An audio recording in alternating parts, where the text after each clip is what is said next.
This is CS50, and this is finally week 6. And this is that week we promised wherein we finally transition from C, this lower level, older language, via which we explored memory and how really computers work underneath the hood, to what's now called Python, which is a more modern, higher level language whereby we're still going to be able to solve the same types of problems, but it's going to suddenly start to get much, much easier because what Python offers, as do higher level languages more generally, are what we might describe as like abstractions over the very low level ideas that you've been implementing in sections and problem sets and so much more. But recall from week 0 where we began, this was our simplest of programs that just printed hello world. Things escalated quickly thereafter in week 1 where suddenly we had all of this new syntax, but the idea was still the same of just printing out hello world. Well, as of today, a lot of that distraction, a lot of the visual distraction goes away entirely, such that what used to be this in C will now be quite simply this in Python. And that's a bit of a head fake in that we're going to see some other fancier features of Python,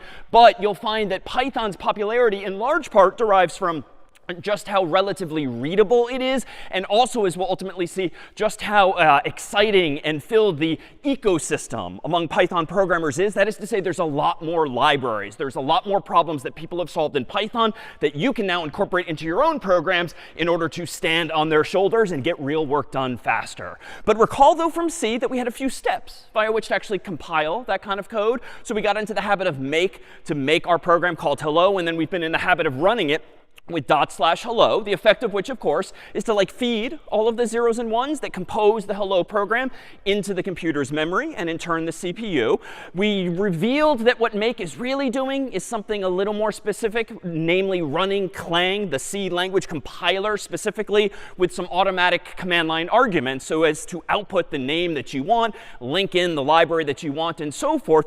But with Python, wonderfully, we're going to get rid of those steps too and quite simply run it as follows. Henceforth, our programs will no longer be in files ending in .c, suffice it to say. Our files starting today are going to start ending with .py, which is an indication to the computer, Mac OS, Windows, Linux, or anything else, that this is a Python program.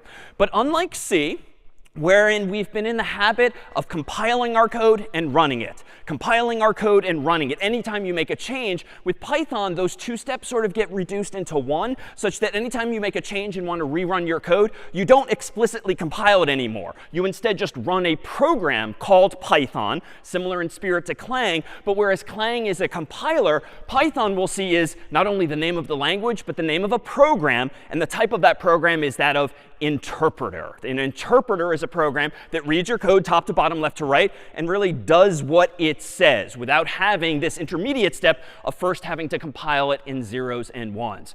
So with that said, let me do this. Let me flip over here to VS Code.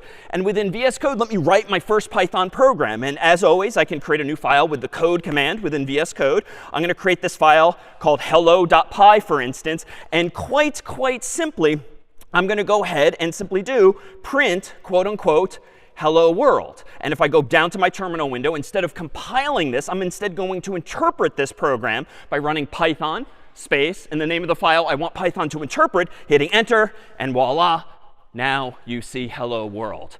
But let me go ahead and compare this at left. Let me also go ahead and bring back briefly a file called hello.c. And I'm going to do this as we did in the very first day of C, where I included standard io.h. I did int main void. I did inside of there printf, quote unquote, hello, comma, world, \n, close quote, semicolon. And let me go ahead in VS Code. And if you drag your file over to the right or the left, you can actually split screen things if of help. And what I've done here is, and let me hide my terminal window, I've now compared these two files left and right. So here's hello.c from, say, week 1. Here's hello.py from week 6 now. And the differences are perhaps obvious, but there's a subtlety, at least one subtlety. Beyond getting rid of lots of syntax, what did I apparently omit from my Python version, even though it didn't appear to behave in any buggy way? Yeah. Sorry? The library. So I didn't actually have to include any kind of library like the standard IO library. Print, apparently in Python, just works. So I don't need to use main anymore. So this main function, to be clear, was required in C because that's what told the compiler what the main part of your program is. And you can't just start writing code otherwise. What else do you see? So there's no more semicolon, wonderfully enough, at the end of this line, even though there was here. And things are getting a little more subtle now. What else? So the new line. So recall that in printf, if you wanted to move the cursor to the next line when you're done printing, you had to do it yourself. So it seems as though Python, because when I interpreted this program a moment ago, the cursor did move to the next line on its own. They sort of reversed the default behavior. So those are just some of the salient differences here. One, you don't have to explicitly include standard libraries, so to speak, like standard IO. You don't need to define a main function anymore. You can just start writing your code. You don't need these parentheses, these curly braces. Printf is now called print, it would seem, and you don't need the \n. Now, there is one thing that's also a little looser, even though I didn't do it here. Even though in C, it was required to use double quotes anytime you want to use a string, aka char star. In Python, as with a lot of languages nowadays, you can actually get away with just using single quotes so long as you are consistent. Generally speaking, some people like this because you don't have to hold shift, and therefore you just hit one key instead of two. So there's an argument in terms of efficiency. However, if you want to use an apostrophe in your string, then you have to escape it. And so in general, stylistically, I'll use double quotes in this way. But things are getting a little looser now with Python, whereby that's not actually a requirement. But what's especially exciting with Python and really a lot of higher level languages is just how much real work you can get done relatively quickly. So you've just spent quite a bit of time, dare say, implementing your spell checker and implementing your own dictionary of sorts. Well, let me propose that maybe we should have asked you to do that in Python instead of C. Why? Well, let me go ahead and do this. Let me close these two tabs and reopen my terminal window. Let me go into a directory called Speller that I downloaded in advance for class. And if I type ls in here, you'll notice that it's very similar to what you spent time on with problem set 5, but the file extensions are different. There's a dictionary.py instead of dictionary.c. There's a speller.py instead of a speller.c. And there's the exact same directories, dictionaries and texts, that we gave you for problem set 5. So let me just stipulate that I spent time implementing speller.c in Python. And so I gave it a name of speller.py. But I didn't go about really implementing dictionary.py yet. And so why don't we go ahead and actually implement dictionary.py together by doing this. Let me clear my terminal, do code dictionary.py, and let me propose that we implement ultimately 4 functions. And what are those functions going to be? Well, they're going to be the check function, the load function, the size function, and the unload function. But recall that in problem set 5, you implemented your own hash table. And so while there isn't a hash table data type in Python, I'm going to go ahead and do this. I'm going to create a variable, a global variable in dictionary.py called words, and I'm going to make it a set. In the mathematical sense, a set is a collection of things that won't contain duplicates. Any duplicates will be filtered out. So I'm going to now, after that, creating that one global variable, I'm going to create a function called check, just as you did. And check takes as input a word. And if I want to check if a word is in that set of words, I can simply do word.lower in words.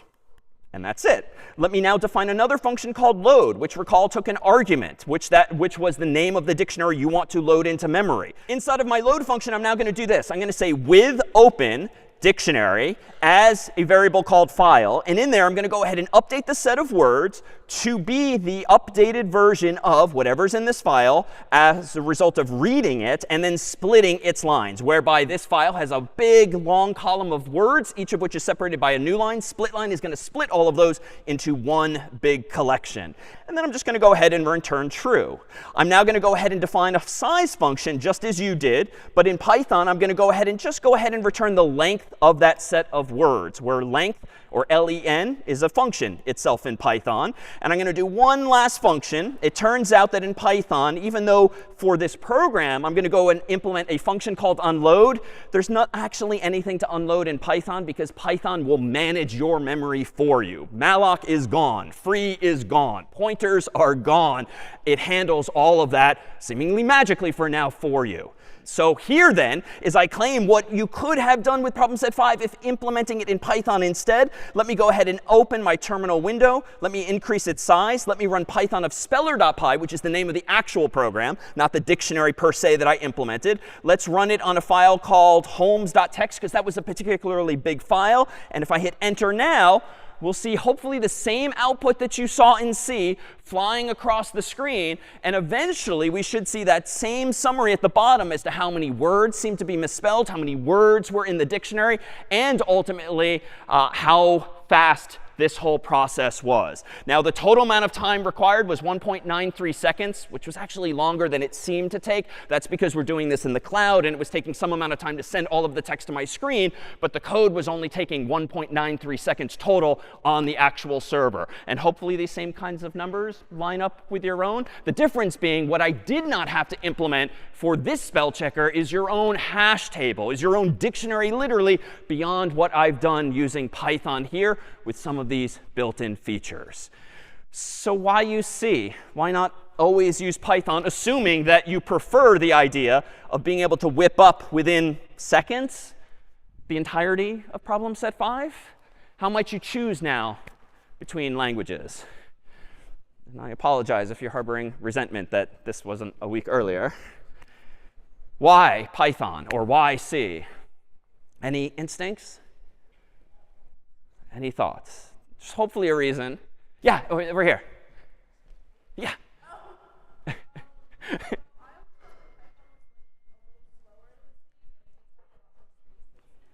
Really good conjecture. So you always thought that Python was slower than C and takes up more space than C. Odds are that's in fact correct. So even though ultimately this 1.93 seconds is still pretty darn fast, odds are it's a little slower than the C version would have been. It's possible, too, that my version in Python actually does take up more RAM or memory underneath the hood. Why?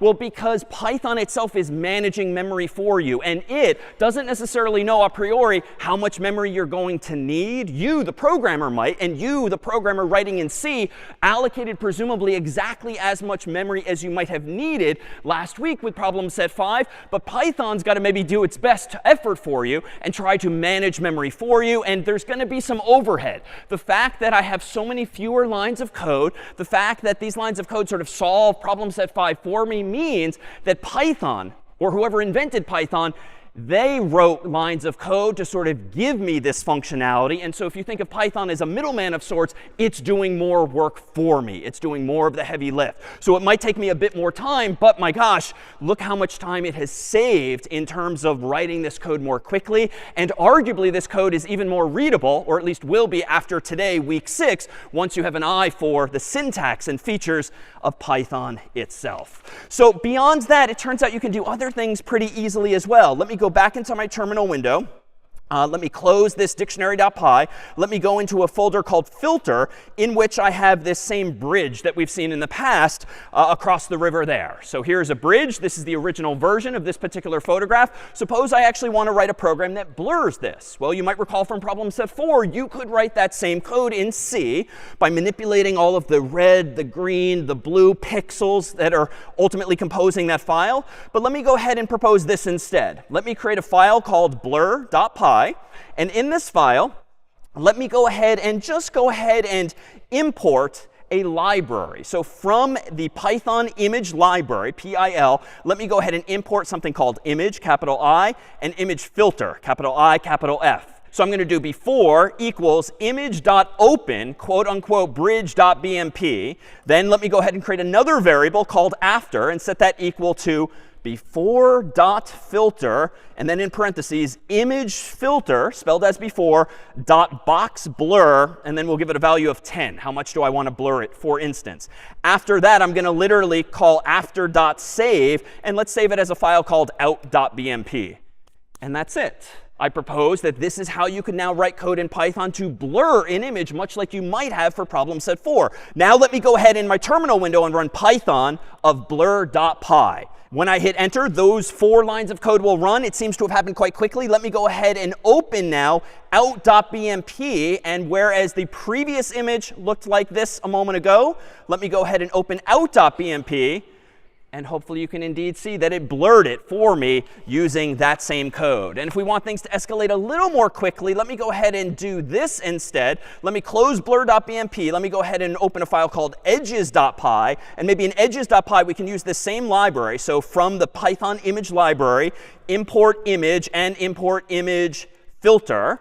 Let me go ahead and create another variable called before, set it equal to image.open, quote unquote, bridge.bmp, just like before. Let me create another variable called after, set that equal to before.filter, image filter.find edges, which comes with this library automatically. And lastly, the same thing. Save this as a file called out.bmp. So if you struggled perhaps with this one previously, whereby you wrote for the more comfortable version of problem set for edge detection, so to speak, well, you might have then created a file that, given an input like this, the original bridge.bmp, this new version, out.bmp, with just 4 lines of code, now looks like this. So again, if this is a little frustrating that we had you do all of this in C, that was sort of exactly the point, to motivate that you now understand nonetheless what's going on underneath the hood. But with Python, you can express these solutions to problems all the more efficiently, all the more readily.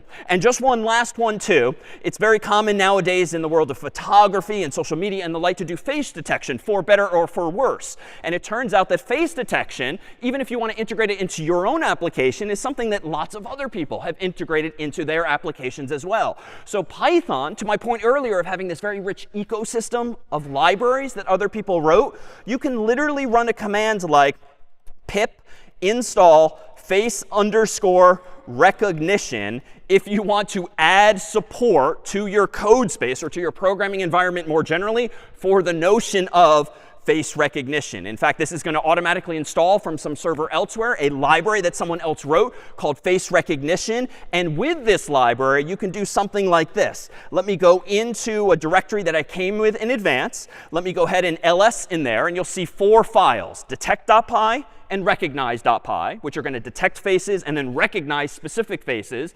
respectively. And then 2 files I brought from a popular TV show, for instance. So if I open office.jpg, here is one of the early cast photos from the hit TV series, The Office. And here is a photograph of someone specific from the show, Toby. Now, this is, of course, Toby's face. But what is it that makes Toby's face a face? More generally, if I open up office.jpg and I asked you, the human, to identify all of the faces in this picture, it wouldn't be that hard with a marker to sort of circle all of the faces. But how? Why? How do you, as humans, detect faces, might you think? Yeah. Features, yeah, like eyes, nose, generally in a similar orientation, even though we all have different faces ultimately. But there's a pattern to the sort of to the shapes that you're seeing on the screen. Well, it turns out this face recognition library has been trained, perhaps via artificial intelligence over time, to recognize faces, but any number of different faces, perhaps among these folks here. So if I go back into my terminal window here, let me go ahead and run, say, Python of detect.py, which I wrote in advance, which uses that library. And what that program's going to do, it's going to do some thinking. It's just found some face. And let me go ahead now and open a file it just created called detected.jpg, which I didn't have in my folder a moment ago. But when I open this here file, you'll now see all of the faces based on this library's detection thereof. But suppose that we're looking for a very specific face among them, maybe Toby's. Well, maybe if we write a program that doesn't just take as input the office.jpg, but a second input, toby.jpg, maybe this library and code more generally can distinguish Toby's face from Jim's, from Pam's, from everyone else in the show, just based on this one piece of training data, so to speak. Well, let me instead run Python of recognize.py and hit enter. It's going to do some thinking, some thinking, some thinking. And it is going to output now a file called recognized.jpg, which should show me his face, ideally, specifically.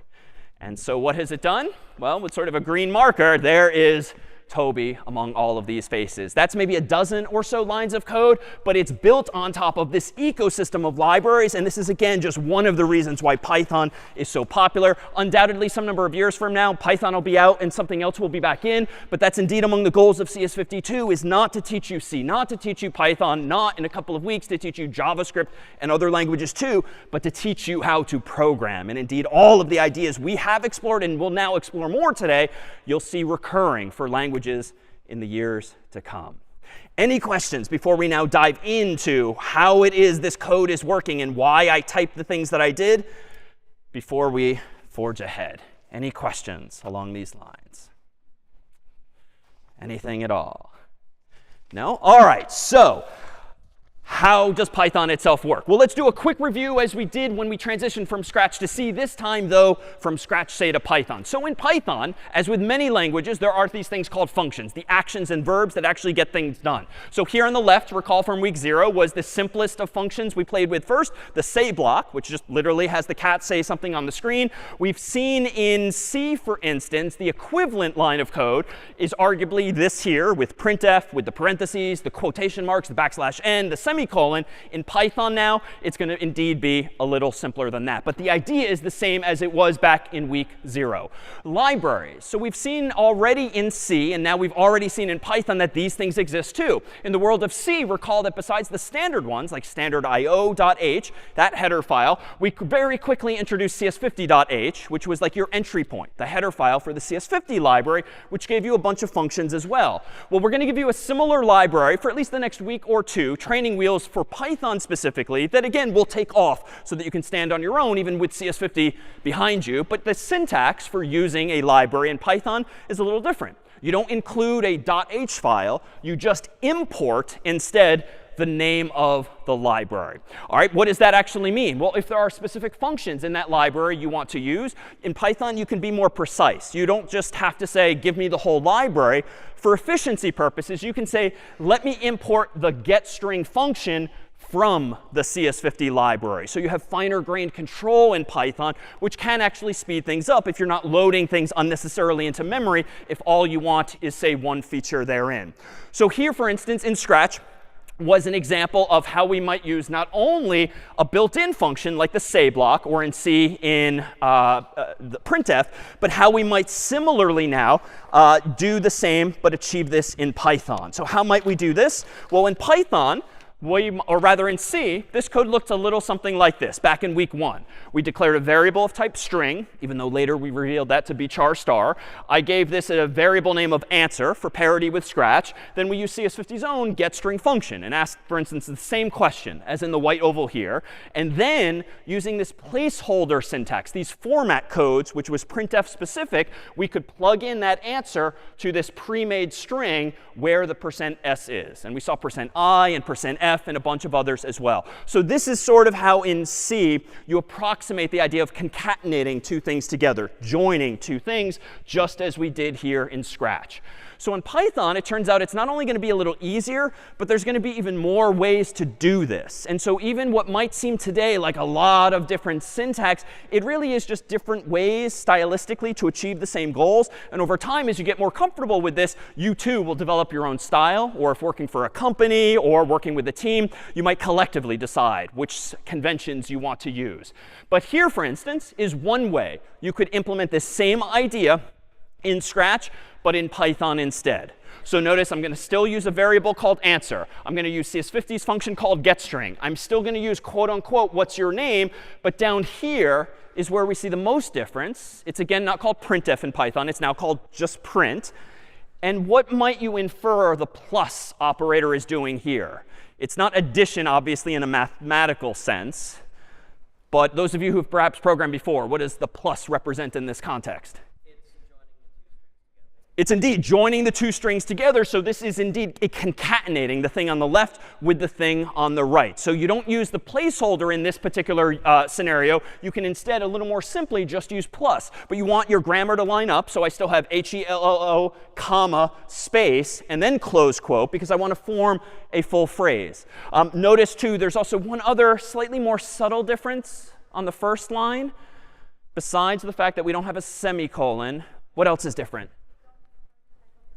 I didn't declare the type of the variable. So Python still has strings, as we'll see, but you don't have to tell the interpreter what type of variable it is. And this is going to save us some keystrokes, and it's just going to be a little more user-friendly over time. Meanwhile, you can do this also a little bit differently if you prefer. You can instead trust that the print function in Python can actually do even more for you automatically. The print function in Python can take multiple arguments separated by commas in the usual way. And by default, Python is going to insert for you a single space between its first argument and its second argument. So notice what I've done here is my first argument is quote unquote hello with a comma, but no space. Then outside of the quotes, I'm putting a comma, because that just means here comes my second argument. And then I put the same variable as before. And I'm just going to let Python figure out that it should, by default, per its documentation, join these two variables, putting a single space in between them. Can do this yet another way. And this way looks a little weirder, but this is actually probably the most common way nowadays in Python, is to use what's called a format string, or F string for short. And this looks weird. To me still, it looks weird. But if you prefix a string in Python with an F, literally, you can then use curly braces inside of that string in Python. And Python will not print out literally a curly brace and a closed curly brace. It will instead interpolate whatever is inside of those curly braces. That is to say, if answer is a variable that has some value, like David or something like that, saying F before the first quotation mark and then using these curly braces therein is going to do the exact same thing of creating a string that says hello, comma, space, David. So it's going to plug in the value for you. So you can kind of think of this as %s, but without that second step of having to like keep track of what you want to plug back in for %s. Instead of %s, you literally put in curly braces, what do you want to put right there? You format the string yourself. So given all of those ways, how might we actually go about implementing this or using this ourselves? Well, let me propose that we do this here. Let me propose that I go back to VS Code. Let me go ahead and open up hello.py again. And as before, instead of just printing out something like quote unquote hello world, let me actually print out something a little more interesting. So let me go ahead and from the CS50 library import the function called getString. Then let me go ahead and create a variable called answer. Let me set that equal to the return value of getString with, as an argument, quote unquote, what's your name, question mark.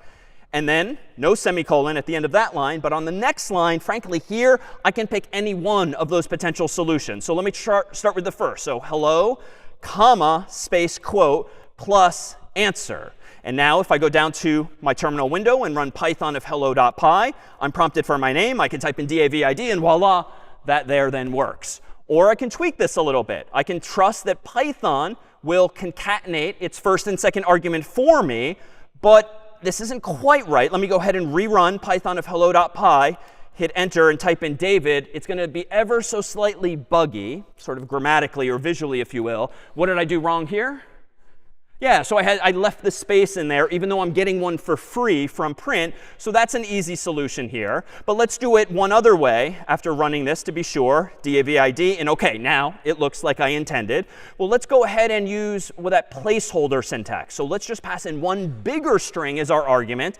Do hello, comma, and then in curly braces, answer, like this. Well, let me go down to my terminal window and clear it. Let me run python of hello.py and enter, type in DAVID, and voila. OK, I made a mistake. What did I do wrong here? Minor, though it seems to be. Yeah.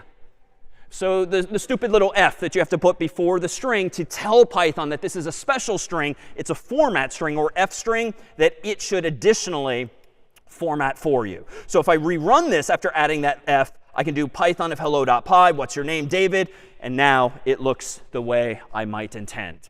But it turns out in Python, you don't actually need to use getString. In C, recall that we introduced that because it's actually pretty annoying in C to get strings, in particular to get strings safely. Recall those short examples we did with scanf not too long ago. And scanf kind of scans what the user types at the keyboard and loads it into memory. But the fundamental danger with scanf when it comes to strings was what? Why was it dangerous to use scanf to get strings from a user? Why? Yeah. Exactly. What if they give you a really long string that you didn't allocate space for? Because you're not going to know as the programmer in advance how long of a string the human is going to type in. So you might undercut it and therefore have too much memory too many characters being put into that memory, thereby giving you some kind of buffer overflow, which might crash the computer or minimally your program. So it turns out in C, getString was especially useful. In Python, it's not really that useful. All it does is use a function that does come with Python called input. And in fact, the input function in Python, for all intents and purposes, is the same as the getString function that we give to you.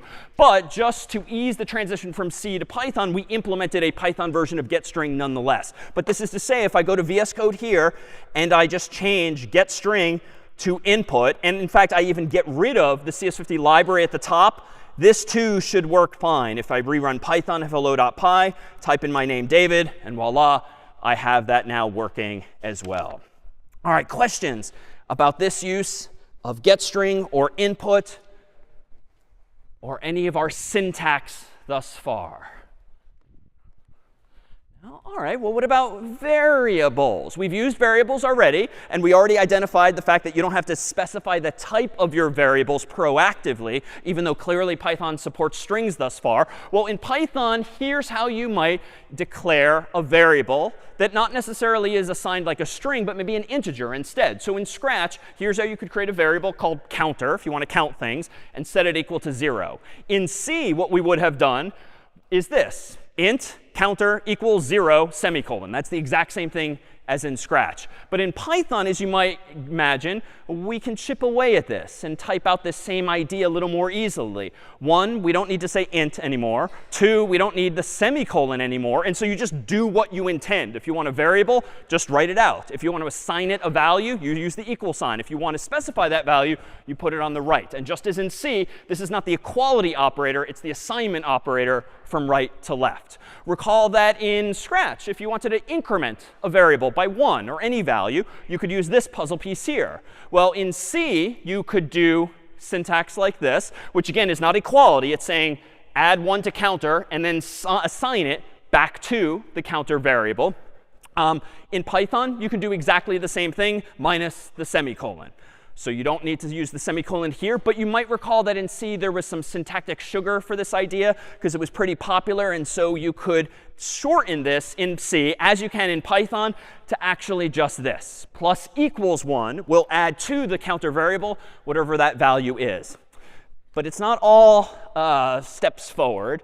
You might be in the habit of using plus plus or minus minus. Sorry, those are not available in Python. Why? It's because the designers of Python decided that you don't need them because this gets the job done anyway. But there's a question down here in front, unless it was about the same. All right, so that's one feature we're taking away, but it's not such a big deal to do plus equal in this case. Well, what about the actual types involved here beyond actually being able to define variables? Well, recall that in the world of C, we had at least these data types, those that came with the language in particular. And we played with quite a few of these over time. In Python, we're going to take a bunch of those away. In Python, you're only going to have access to a bool, true or false, a float, which is a real number with a decimal point typically, an int or an integer, and a string, now known as str. So Python here sort of cuts some corners, feels like it's too long to write out string. So a string in Python is called str, str, but it's the exact same idea. Notice, though, that missing from this now, in particular, are double and long, which recall actually used more bits in order to store information. We'll see that that might not necessarily be a bad thing. In fact, Python just simplifies the world into 2 different types of variables, but gets out of the business of you having to decide, do you want like a small int or a large int or something along those lines. Well, let me go ahead and do this. Let me switch back over to VS Code here. And why don't we actually try to play around with some calculations using these data types and more. Let me go ahead and propose that we implement, like we did way back in week 1, a simple calculator. So let me do this. Code of calculator.c. So I'm indeed going to do this in C first, just so that we have a similar example at hand. So I'm going to include standard io.h here on the, at the top. I'm going to go ahead and do int main void. Inside of main, I'm going to go ahead and declare a variable called x and set that equal to getInt. And I'm going to prompt the user for that value x. But if I'm using getInt, recall that actually is from the CS50 library. So in C, I'm going to need CS50.h still for this example. But back in week 1, I then did something else. I then said, give me another variable called y, set that equal to getInt, and set that equal to that, pass in that prompt there. And then lastly, let's just do something super simple like add two numbers together. So in C, I'll use printf. I'm going to go ahead and do %i\n as a placeholder. And then I'm just going to plug in x plus y. So all of that was in C. So it was a decent number of lines of code to accomplish that task, only 3 of which are really the logical part of my program. Like these are the 3 that we're really interested in. So let me instead now do this. Code of calculator.py, which is going to give me a new tab. Let me just drag it over to the right so I can view these side by side. And in calculator.py, let's do this. From the CS50 library, import the getInt function, which is also available.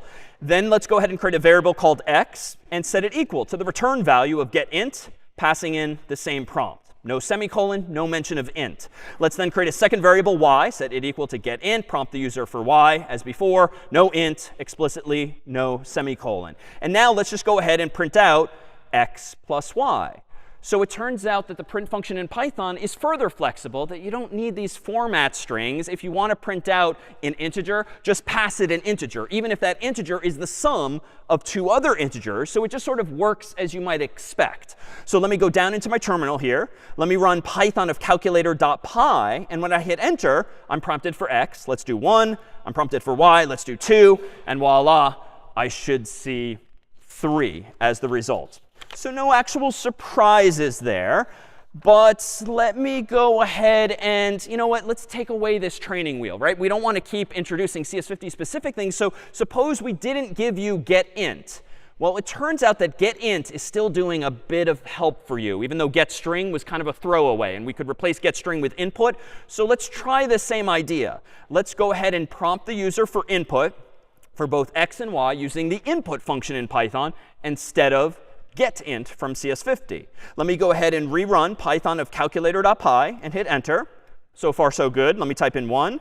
Let me type in 2. And what answer should we see? Hopefully still 3, but nope. Now the answer is 12. Or is it? Why am I seeing 12 and not 3?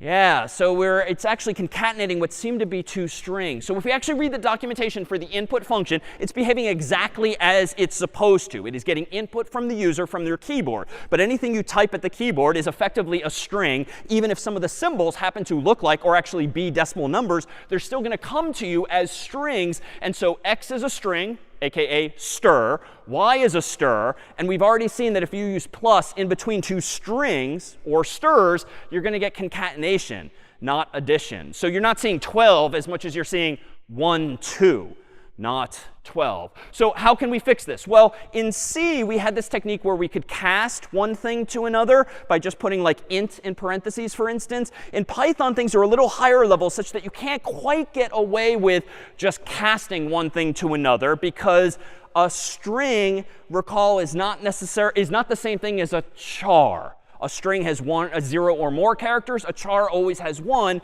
And in C, there was a perfect mapping between single characters and single numbers in decimal, like 65 for capital A. But in Python, we can do something somewhat similar and not so much cast, but convert this input to an int and convert this input to an int. So just like in C, you can nest functions. You can call one function and pass its output as the input to another function. And this now will convert x and y to integers. And so now plus is going to behave as you would expect. Let me rerun Python of calculator.py, type in 1, type in 2, and now we're back to seeing 3 as the result. If this is a little unclear, this nesting, let me do this one other way.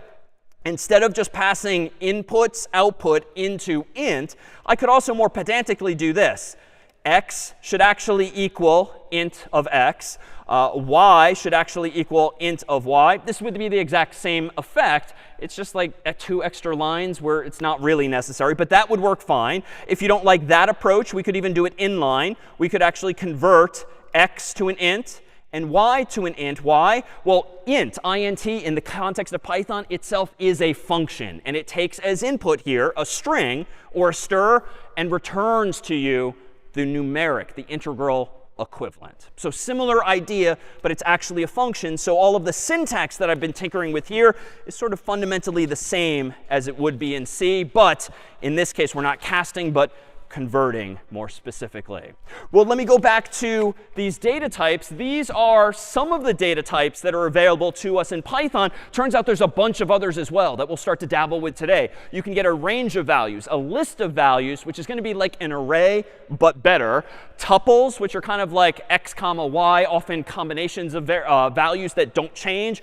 Dict for dictionary. It turns out that in Python, you get dictionaries. You get hash tables for free. They're built into the language. And we already saw that Python also gives you a data type known as a set, which is just a collection of values that gives you, gets rid of any duplicates for you.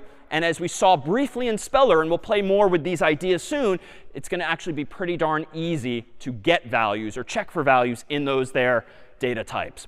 So that in C, we were able to get input easily. We had all of these functions. In the CS50 library for Python, we're only going to give you these instead. They're going to be the same name, so it's still getString, not getStir, because we wanted the functions to remain named the same. But getFloat, getInt, getString all exist. But again, getString is not all that useful. But getInt and getFloat actually are. Why? Well, let me go back to VS Code here.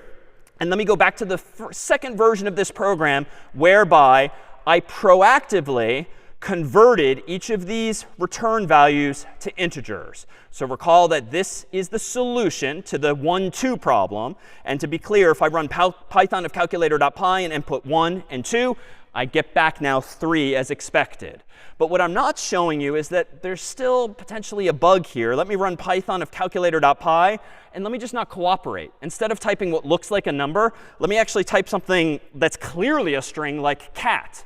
And unfortunately, we're going to see the first of our errors, the first of our runtime errors. And this, like in C, is going to look cryptic at first, but this is generally known as a traceback, where it's going to trace back for you everything your program just did, even though this one's relatively short. And you'll see that calculator.py, line 1, I didn't even get very far before there's an error. And then with all of these caret symbols here, like this is a problem. Why? Invalid literal for int function with base 10, quote unquote cat. Again, just like in C, it's very arcane. It's hard to understand this the first time you read it. But what it's trying to tell me is that cat is not an integer. And therefore, the int function cannot convert it to an integer for you. We're going to leave this problem alone for now. But this is why, again, getInt's looking kind of good and getFloat's looking kind of good, because those functions from CS50's library will deal with these kinds of problems for you. Now, just so you've seen it, there's another way to import functions from these things. If you were to use, for instance, in a program, getFloat, getInt, and getString, you don't need to do 3 separate lines like this. You can actually separate them a little more cleanly with commas. And in fact, if I go back to a version of this program here in VS Code whereby I actually do use the getInt function. So let me actually get rid of all this and use getInt as before. Let me get rid of all this and use getInt as before. Previously, the way I did this was by saying from CS50 import getInt, if you know in advance what function you want to use. But suppose, for whatever reason, you already have your own function named getInt, and therefore it would collide with CS50's own. You can avoid that issue too by just using that first statement we saw earlier. Just import the library itself. Don't specify explicitly which functions you're going to use. But thereafter, and you could not do this in C, you could specify CS50.getInt, CS50.getInt in order to go into the library, access its getInt function, and therefore it doesn't matter if you or any number of other people wrote an identically named function called getInt, you're using here clearly CS50's own. So this is, again, just more ways to achieve the same solution, but with different syntax. All right, any questions about any of this syntax or features thus far? No? All right, well, how about maybe another example here whereby we revisit conditionals, which was the way of implementing do this thing or this thing, sort of proverbial forks in the road. In Scratch, recall, we might use building blocks like these to just check, is x less than y? And if so, say so. In C, this code looked like this. And notice that we had parentheses around the x and the y. We had curly braces, even though I did disclaim that for single lines of code, you can actually omit the curly braces. But stylistically, we always include them in CS50's code. But you have the \n and the semicolon. In a moment, you're about to see the Python equivalent of this, which is almost the same. It's just a little nicer. This, then, is the Python equivalent thereof. So what's different at a glance here, just to be clear? What's different? Yeah. So the conditional is not in parentheses. You can use parentheses, especially if logically you need to group things. But if you don't need them, don't use them, is Python's mindset. What else has changed here? Yeah. No curly braces, yes, so no curly braces around this. And even though it's one line of code, you just don't use curly braces at all. Why? Because in Python, indentation is actually really, really important. And we know from office hours and problem sets occasionally that, if you forgot to run style 50 or you didn't manually format your code beautifully, C is not actually going to care if everything is aligned on the left. If you never once hit the tab character or the space bar, C, or specifically Clang, isn't really going to care, but your teaching fellow, your TA is going to care, or your colleague in the real world, because your code's just a mess and hard to read. Python, though, because you are not the only ones in the world that might have bad habits when it comes to style, Python as a language decided, that's it, like everyone has to indent in order for their code to even work. So the convention is Python is to use 4 spaces, so 1, 2, 3, 4, or hit tab and let it automatically convert to the same, and use a colon instead of the curly braces, for instance, to make clear what is associated with this particular conditional. We can omit, though, the \n for per before. We can omit the semicolon, but this is essentially the Python version thereof. Here in C, in Scratch, if you wanted to do an if-else like we did back in week 0, in C, it's very similar to the if, except you add the else clause and write out an additional printf like this. In Python, we can tighten this up. If x less than y, colon, that's exactly the same. First line's the same. All we're doing now is adding an else and the second print line here. How about in Scratch? If we had a 3-way fork in the road, if, else, in C, it looked pretty much like that. If, else. In Python, we can tighten this up. And this is not a typo. What jumps out at you as weird, but you got to just get used to it? Yeah. elif. And honestly, like years later, I still can't remember if it's elif or else if, because other languages actually do ELSIF. And now I've probably now biased all of you to now questioning this, but it's elif in Python. ELIF is not a typo. It's in the spirit of, let's just save ourselves some keystrokes. So elif is identical to else if, but it's a little tighter to type it this way. All right, so if we now have this ability to express conditionals, what can we actually do with them? Well, let me go over to VS Code here. And let me propose that we revisit maybe another program from before where we just compare 2 integers in particular. So I'm in VS Code. Let me open up a file called, say, compare.py. And in compare.py, we'll use the CS50 library just so we don't risk any errors, like if the human doesn't type an integer. So we're going to go ahead and say from CS50 import getInt. And in compare.py, let's get 2 variables, x equals getInt, and prompt the user for x. So what's x question mark, to be a bit more verbose. Y equals getInt, quote unquote, what's y question mark. And then let's go ahead and just compare these 2 values. So if x is less than y, then go ahead and print out with print x is less than y, close quote. Elif x is greater than y, go ahead and print out x is greater than y, close quote. Else, go ahead and print out x is equal to y. So the exact same program, but I've added to the mix getting a value of x and y. Let me run Python of compare.py, enter. Let's type in 1 for x, 2 for y. X is less than y. Let's run it once more. X is 2, y is 1, x is greater than y. And just for good measure, let's run it a third time. X is 1, y is 1, x is equal to y. So the code, dare say, works exactly as you would expect, as you would hope. But it turns out that in the world of Python, we're actually going to get some other behavior that might actually have been what you expected weeks ago, even though C did not behave this way. In the world of Python and in the world of strings, aka strs, strings actually behave more like you would expect. So by that I mean this. Let me actually go back to this code. And instead of using integers, let me go ahead and get rid of, I could do getString, but we said that that's not really necessary. So let's just go ahead and change this to input. And actually, you know what, let's just start fresh. Let's give myself a string called s and use the input function and ask the user for s. Let's use another variable called t, just because it comes after s, and use the input function to get t. Then let's compare if s and t are the same. Now, a couple weeks ago, this backfired. And if I tried to compare two strings for equality, it did not work. But if I do if s equals t, print quote unquote same, else let's go ahead and print different, I dare say in Python, I think this is going to work as you would expect. So Python of compare.py, let's type in cat. And indeed, those are the same. Let me run it again and type in cat and dog, respectively. And those are now different. But in C, we always got different. Even if I type the exact same word, be it cat or dog or hi or anything else. Why in C were s and t always different a couple weeks ago? Yeah? Because it was comparing the value of the char star, which is a memory address. Exactly. In C, string is the same thing as char star, which is a memory address. And because we had called getString twice, even if the human typed the same things, that was two different chunks of memory at two different addresses. So those two char stars were just naturally always different, even if the characters at those addresses were the same. Python is meant to be higher level. It's meant to be a little more intuitive. It's meant to be more accessible to folks who might not necessarily know or want to understand those lower level details. So in Python, equals even for strings just works the way that you might expect.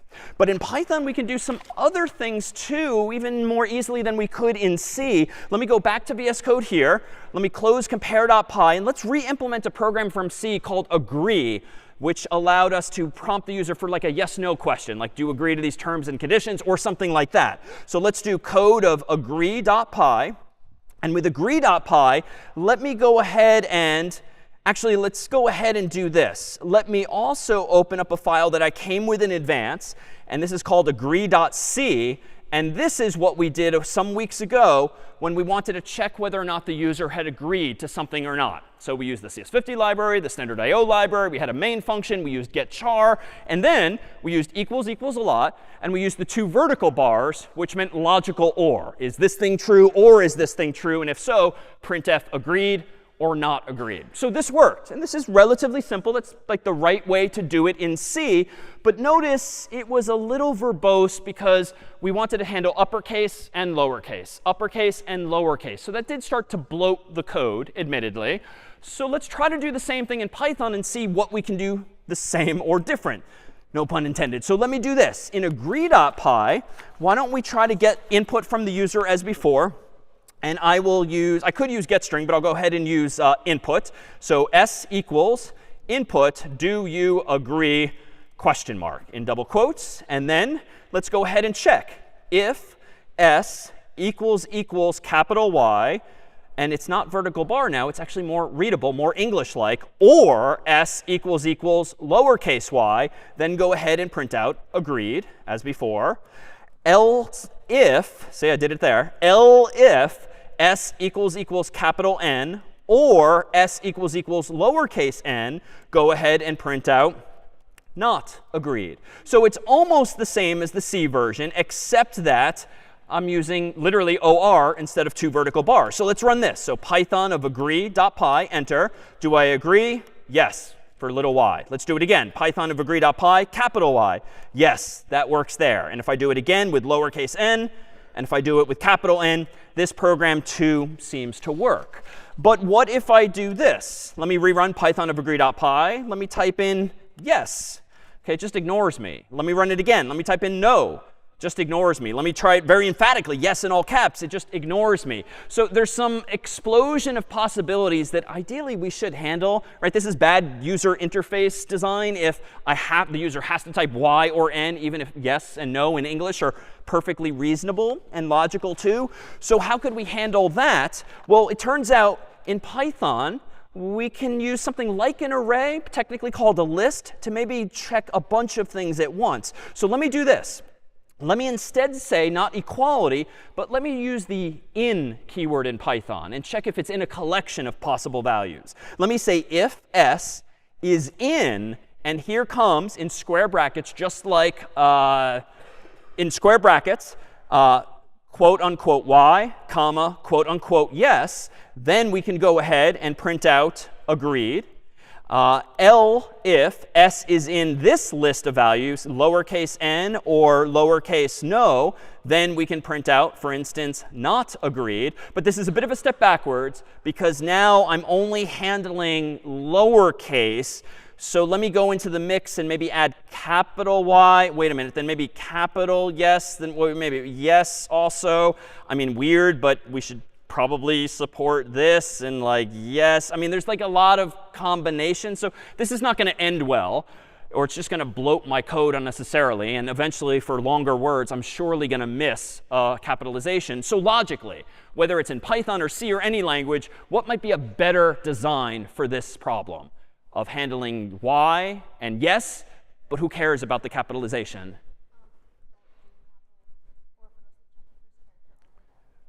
So don't use capitals. You could only support lowercase. That's fine. That's kind of a cop-out, right? Because now like the program's usability is worse. Oh, so we could convert it to lowercase. Yeah, though I did hear you say we could just check the first letter. I bet that's going to get us into trouble. And we probably don't want to allow any word starting with Y, any word starting with N, just because logically, especially you want like the lawyers happy, presumably you should probably get an explicit semantically correct word like Y or N or yes or no. But yeah, we can actually go about converting this to something maybe smaller. But how do we go about converting this? In C, that alone was going to be pretty darn annoying because we'd have to sort of use the to lower function on every character and compare it for equality. Just feels like that's a bit of work. But in Python, you're going to get more functionality for free. So there might very well be a function like in C called to lower or to upper. But the weird thing about C, perhaps in retrospect, is that those functions just kind of worked on the honor system. To lower and to upper just trusted that you would pass them an input, an argument that is in fact a char. In Python and in a lot of other higher level languages, they introduced this notion of object-oriented programming, which is commonly described as OOP. And in the world of object-oriented programming, your values can not only, your variables, for instance, and your data types can not only have values, they can also have functionality built into them.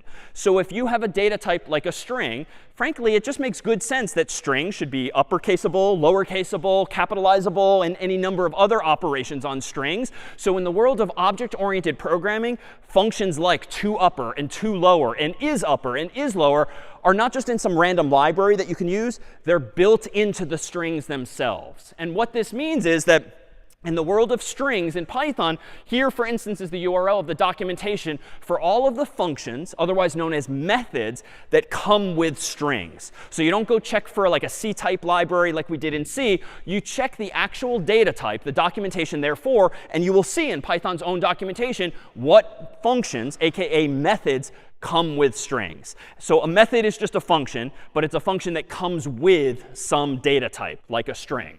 So let me propose that we do this. In the world of object-oriented programming, we can come back to agree.py, and we can actually improve the program by getting rid of this crazy long list, which I wasn't even done with, and just canonicalize everything as lowercase. So let's just check for lowercase y and lowercase yes, lowercase n, lowercase no, and that's it. But to your suggestion, let's force everything that the user types into lowercase, not because we want to permanently change their input. We can throw the value away thereafter, but because we want to more easily, logically compare it for membership in this list of values. So one way to do this would be to literally do s equals s.lower. So here's the difference. In the world of C, we would have done this. To lower and pass in the value s. But in the world of Python and in general object-oriented programming, Java is another language that does this. If s is a string, aka str, therefore s is actually what's known in Python as an object. And objects can not only have values or attributes inside of them, but also functionality built in. And just like in C with a struct, if you want to go inside of something, you use the dot operator. And inside of this string, I claim, is a function, aka method, called lower. Long story short, the only takeaway, if this is a bit abstract, is that instead of doing lower and then in parentheses s, in the world of object-oriented programming, you kind of flip that and you do s dot name of the method. And then open paren, close paren if you don't need to pass in any arguments. So this actually achieves the same. So let me go ahead and rerun agree.py. And let me type in lowercase y. That works. Let me run it again. Type in lowercase yes. That works. Let me run it again. Type in capital Y. That works. Let me type in capital yes. All uppercase yes. That too works. Let me try no.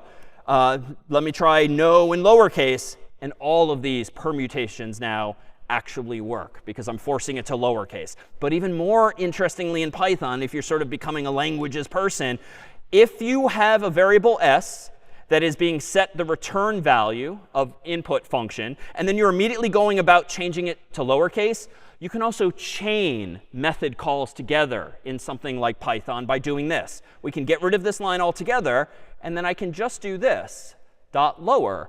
And so whatever the return value of input is, it's going to be a str, whatever the human types in, you can then immediately force it to lowercase and then assign the whole value to this variable called s. You don't actually have to wait around and do it on a separate line altogether. Questions then on any of this? All right, let me do one other that's reminiscent of something we did in the past. Let me go into VS Code here, clear my terminal. Let's close both the C and the Python version of agree. And let's create a program called uppercase.py, whose purpose in life is to actually uppercase a whole string. In the world of C, we had to do this character by character by character. And that's fine. I'm going to go ahead and do it similarly here in Python, whereby I want to convert it character by character. But unfortunately, before I can do that, I actually need like some way of looping in Python, which we actually haven't seen yet. So we need one more set of building blocks. And in fact, if we were to consult the Python documentation, we'd see this and much more. So in fact, here's a list of all of the functions that come with Python. It's actually not that long of a list because so much of the functionality of Python is built into data types like strings and integers and floats and more. Here is the canonical source of truth for Python documentation. So as opposed to using like the CS50 manual for C, which is meant to be a simplified version of publicly available documentation, will generally for Python point you to the official docs. I will disclaim they're not really written for like introductory students, and they'll generally leave some detail off and use arcane language. But at this point in the term, even if it might be a little frustrating at first, it's good to see documentation in the real world because that's what you're going to have after the course. And so you'll get used to it through practice over time.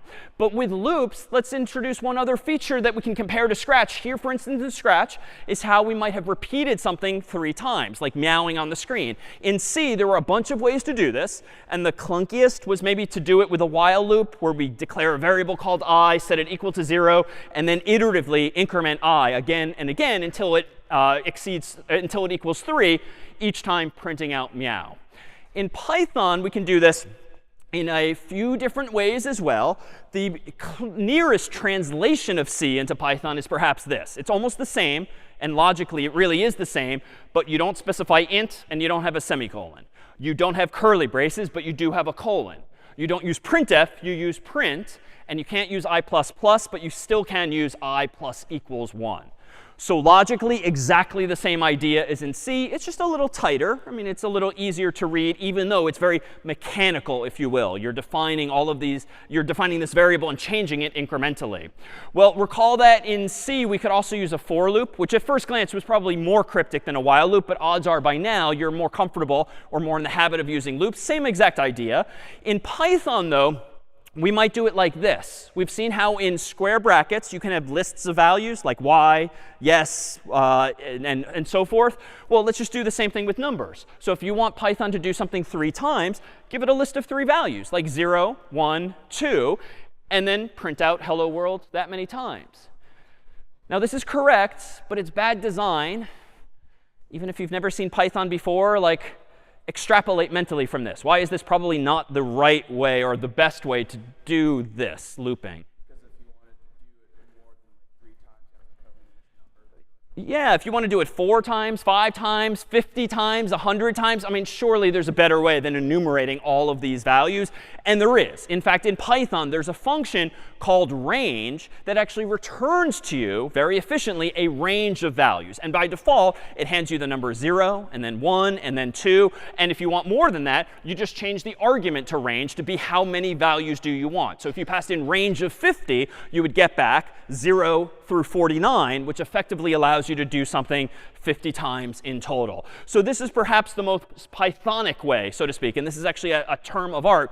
Pythonic isn't necessarily the only way to do something, but it's the way to do something based on sort of consensus in the Python community. So it's pretty common to do this. But there's some curiosity here. Notice I'm declaring a variable I, but I'm never actually using it. In fact, I don't even increment it because that's sort of happening automatically. Well, what's really happening here is automatically in Python, on every iteration of this loop, Python is assigning I to the next value. So initially, I is 0.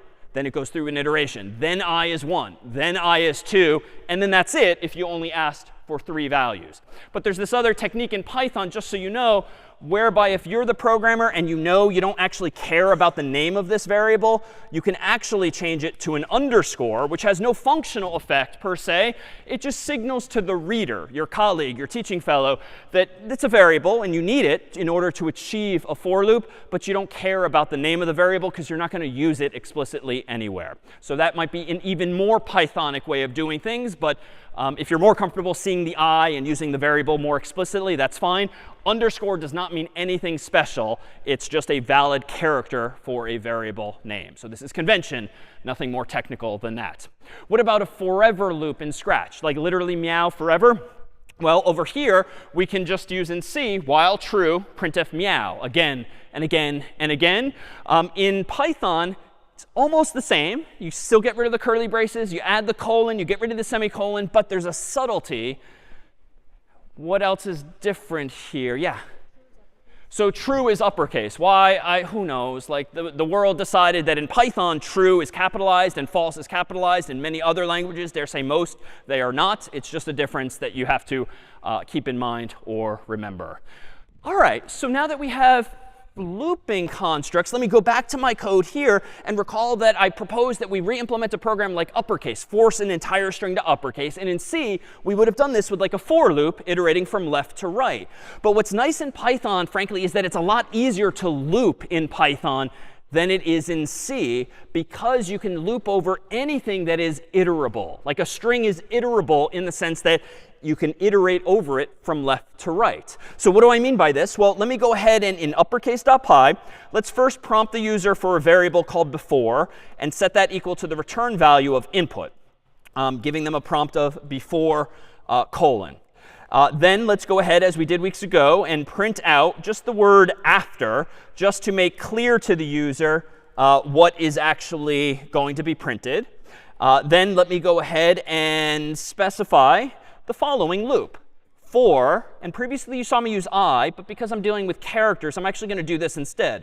For C in before, colon, print out C dot upper. And that's it. Now this is a little flawed, I will concede, but let me run this. Python of uppercase.py, let's type in something like cat, C-A-T in all lowercase. Enter. All right, well, you see after, and I did get it right in the sense that it is capital like C, capital A, capital T, but it looks a little stupid. And in order to fix this, we actually need to introduce something that's called named parameters. So let me actually go ahead and propose that we can fix this problem by actually passing in another argument to the print function. And this is a little different syntactically from C. But if I go back to VS Code here, it turns out that there's 2 aesthetic problems here. One, I did not want the new line automatically inserted after after. Why? Because just like in week 1, I want them to line up nicely, or maybe in week 2. And I don't want a new line after CAT. So even though at first glance a bit ago, it might have seemed nice that Python just does the \n for you, can backfire if you don't actually want a new line every time. So the syntax is going to look a little weird. But in Python, with the print function, if you want to change the character that's automatically used at the end of every line, you can literally pass in a second argument called end. and set it equal to something else. So if you want to set it equal to something else, and that something else is nothing, quote unquote, then that's fine. You can actually specify end equals quote unquote. Down here too, if you want to specify that the end at the end of every one of these characters should be nothing, I can specify end equals quote unquote. What this implies is that by default in Python, the default value of this end parameter is actually always \n. So if you want to override it and take that away, you just literally change it to quote unquote instead. And now, if I rerun this program, uppercase.py, type in cat in all lowercase, now you'll see two minor bugs here. One was just stupid. I had one too many spaces here. But you'll notice that I didn't move the cursor to the next line after cat was printed in all uppercase. And that we can fix by just printing nothing. It turns out when you don't pass print an argument at all, it automatically gives you just the line ending, nothing else. So I think this will move the cursor as expected. So let me clear it now. Run python of uppercase.py and hit enter. Type in cat in all lowercase. Cross my fingers this time. And now I have indeed capitalized this character by character by character, just like we did in C. But honestly, this too, not really necessary. Turns out I don't need to loop over a whole string because strings themselves come with methods. And if you were to visit the documentation for strings, you would see that indeed upper is a method that comes with every string, and you don't need to call it on every character individually. I could instead get rid of all of this and just print out, for instance, I can just print out before dot upper, and the upper function that comes with strings will automatically apply it to every character they're in, and I think achieve the same result. So let me go ahead and try this again. Python of uppercase.py, type in cat, enter, and indeed, it works exactly the same way. Let me take this one step further. Let me go ahead and combine a couple of ideas now here. Let me go ahead and, for instance, let me get rid of this last print line. Let me change my logic to be after equals the return value of this. And now I can use one of those f strings and plug this in maybe here after. And I can get rid of the new line ending. I can specify this is an f string. So I'm just changing this around a little bit logically so that now I have a variable called after that is the uppercase version of before. And now if I do python of uppercase.py, type in cat, that too now works. And if I actually, let me add a space there. If I run python of uppercase.py, type in cat, that too now works. And lastly here, if you don't want to bother creating another variable like this, you can even put short bits of code inside of these format strings. So I, for instance, could go in here into these curly braces and not just put a variable name. I can actually put Python code inside of the curly braces, inside of my string. And so now if I run python of uppercase.py, type in cat, even that too now works. Now, which one is the best? This is kind of reasonable to put the bit of code inside of the string. I would not start writing long lines of code inside of curly braces that start to wrap no less, because then it's just going to be a matter of bad style. But this, again, is to say that there's a bunch of different ways to solve each of these problems. And so up until now, we've generally seen not named parameters. End is the first parameter we've ever seen that has a name, literally end. Up until now in C and up until a moment ago in Python, we've always been assuming that our parameters are positional. What matters is the order in which you specify them, not necessarily something else. Whew. OK, that was a lot. Any questions about any of this here? No? All right, feels like a lot. Let's take our 10-minute break here. Fruit roll-ups are now served. We'll be back in 10. All right, we are back. And recall that as we left off, we had just introduced loops, and we'd seen a bunch of different ways by which we could get, say, a cat to meow. Let's actually translate that to some code and start to make sense of some of the programs with which we began, like creating our own functions as we did for the speller example at the very beginning, and actually do this a little more methodically. So let me go over to VS Code here. Let me go ahead and create a program called meow.py instead of meow.c as in the past. And suffice it to say, if you want to implement the idea of a cat, we can do better than just saying print meow, print meow, print meow. This, of course, would work. This is correct if the goal is to get the thing to meow 3 times. But when I run python of meow.py, it's going to work as expected, but this is just not good design, right? We should minimally be using a loop. So let me propose that we improve this per the building blocks we've seen. And I could say something like for I in range of 3, go ahead and print out now, quote unquote, meow. So this is better in the sense that it still prints meow, meow, meow. But if I want to change this to like a dog and change the meow to a woof or something like that, I can change it in one place and not 3 different places. So just in general, better design. But what if now, much like in Scratch and in C, I wanted to create my own meow function, which did not come with either of those languages as well? Well, as a teaser at the start of class, we saw that you can define your own functions with this keyword def, which is a little bit different from how C does it. But let me go ahead and do this indeed in Python and define my own function meow. So let me go ahead and do def space meow, open paren, close paren. And then inside of that function, I'm just going to literally do, for now, quote unquote, meow with print. And now down here, notice, I can actually go ahead and just call meow. And I can go ahead and call meow, and I can call meow. And this is not the best design at the moment, but Python does not constrain me to have to implement a main function, as we've seen thus far. But I can define my own helper functions, if you will, like a helper function called meow. So let me go ahead and just run this for demonstration's sake and run python of meow.py. That does seem to work. But this is not good design. And let me go ahead and actually do this. For I in range of 3, now let me call the meow function. And this too should work. If I do python of meow.py, there we have meow, meow, meow. But I very deliberately did something clever here. I defined meow at the top of my file. But that's not the best practice, because as in C, when someone opens the file for the first time, whether it's you, a TF, a TA, a colleague, you'd like to see the main part of the program at the top of the file, just because it's easier mentally to dive right in and know what this file is doing. So let me go ahead and practice what I'm preaching and put the main part of my code, even if there's no main function per se, at the top of this file. So now I have the loop at the top. I'm calling meow on line 2, and I'm defining meow on lines 5 and 6. Well, instinctively, you can perhaps see where this is going. If I run python of meow.py and hit enter, there's one of those tracebacks that's tracing my error. And here, my error is apparently on line 2 in meow.py. And you'll notice that, the name meow is not defined. And so previously, we saw a different type of error, a value error. Here, we're seeing a name error in the sense that Python does not recognize the name of this function. And intuitively, why might that be? Even if the error is a little cryptic. Yeah. Yeah, Python 2 is fancier as it seems to be than C. It still takes things pretty literally, top to bottom, left to right. So if you define meow on line 5, you can't use it on line 2. OK, so I could undo this, and I could flip the order. But let me just stipulate that as soon as we have a bunch of functions, it's probably naive to assume I can just keep putting my functions above, above, above, above. And honestly, that's going to move all of my main code, so to speak, to the bottom of the file, which is sort of counterproductive or less obvious.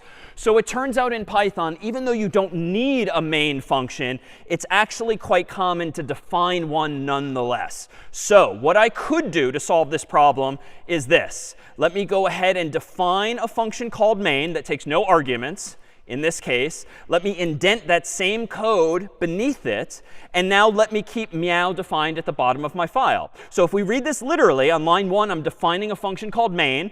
And it will do what is prescribed on lines 2 and 3. On line 6, I'm defining a function called meow, and it will do what's prescribed on line 7. So it's fairly straightforward, even though the keyword def is, of course, new today. If I run, though, python of meow.py, you'd like to think I'll see 3 meows, but I see nothing. I don't see an error, but I see nothing. Why, intuitively? What explains the lack of behavior? I didn't call main. So this is the thing. Even though it's not required in Python to have a main function, but it is conventional in Python to have a main function, you have to call the function yourself. It doesn't get magically called as it does in C. So this might seem a little stupid, and that's fine, but it is the convention in Python. Generally, the very last line of your file might just be literally this, call main, because this satisfies the constraint that main is defined on line 1. Meow is defined on line 6, but we don't call anything until line 10. So line 10 says call main, so that means execute this code. Line 3 says call meow, which means execute this code. So now it all works because the last thing I'm doing is call main. You can think of C as just kind of secretly having this line there for you the whole time. But now that we have our own functions, notice that we can enhance this implementation of meow to maybe be parameterized and take actually an argument itself. So let me make a tweak here. Just like in C and just like in Scratch, I can actually let meow meow a specific number of times. So let me do this. Wouldn't it be nice, instead of having my loop in main, to instead just distill main into a single line of code and just pass in the number of times you want the thing to meow? What I could do in meow here is I have to give it a parameter, and I could call it anything I want. I'm going to call it n for number, which seems fine. And then in the meow function, I could do this. For I in range of not 3, but n now. I can tell range to give me a range that is a variable length based on what n is. And then I indent the print below the loop now. And this should now do what I expect to. Let me run Python of meow.py, enter.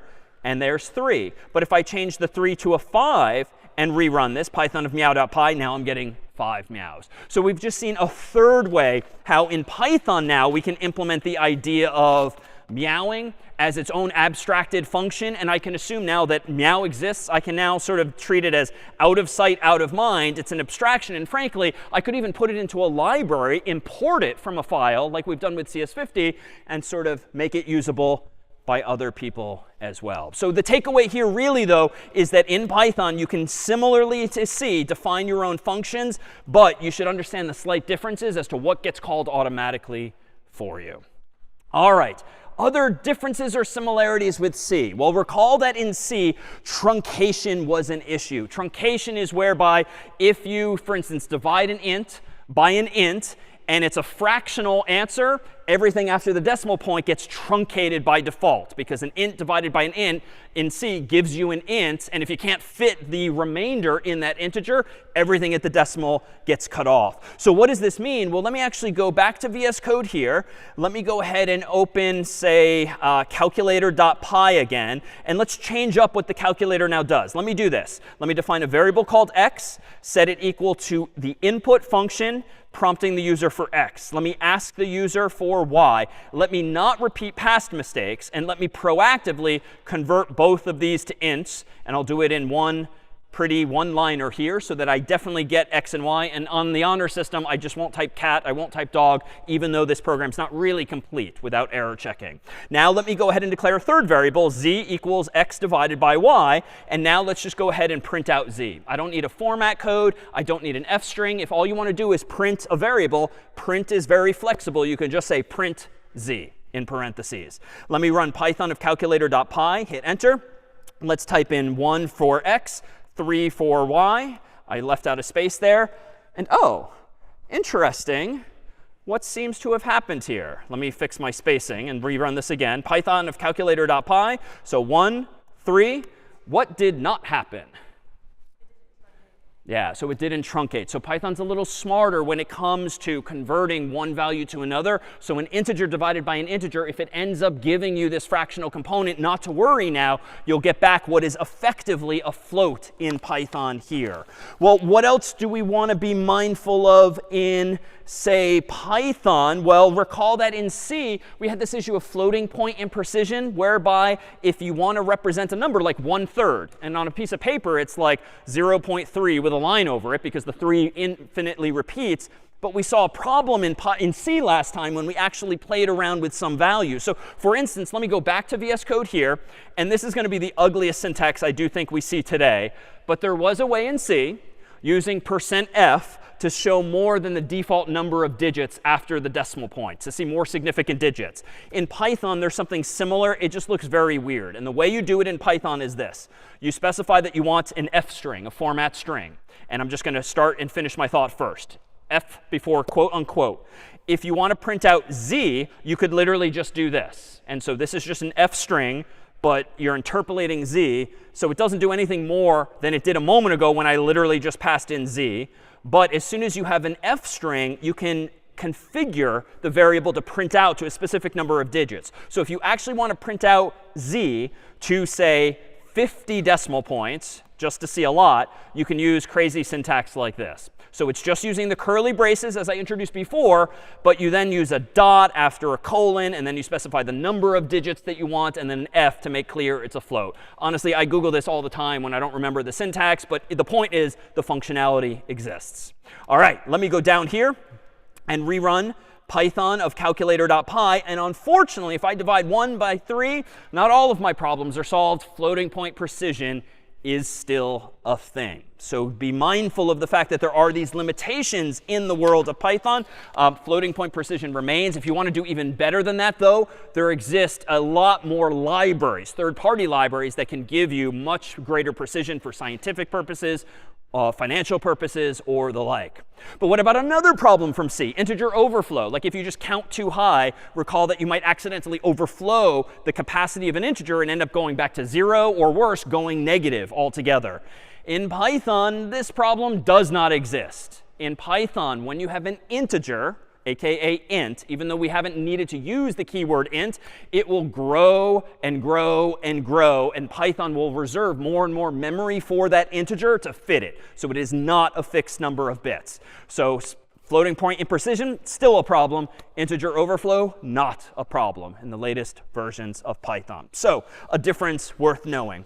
But what about other features of Python that we didn't have in C? Well, let's actually revisit one of those tracebacks, one of those errors I ran into earlier, to see how we might actually solve it. So let me go back to VS Code here.